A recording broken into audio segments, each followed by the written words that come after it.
Hey guys, welcome to this quick and short AI tutorial. And in this tutorial, I'm going to guide you how you can create or start a project in Qwen AI.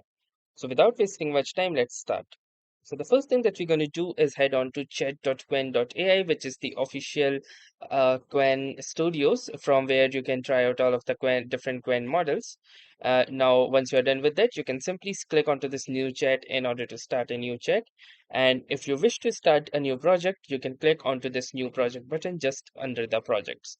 Once you click here, you will need to name your project. So for example, let's say project 1, and then from here you can select a type if you want.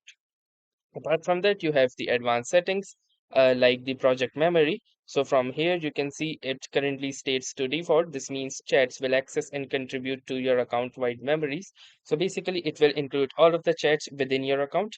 And then we have the project-only memories. So this means memories are isolated to this project and won't affect your main account. So usually, most people, what they want is that the memories to be isolated for this particular project only. And if you don't want to get your other memories affected with the memories of the project, then you can select the project only. If you wish, you can add some instructions or add any particular files, and then you can simply click onto this create project button, and here you can see that the project has been successfully created. So that was all for this tutorial. Thanks for watching and have a nice day.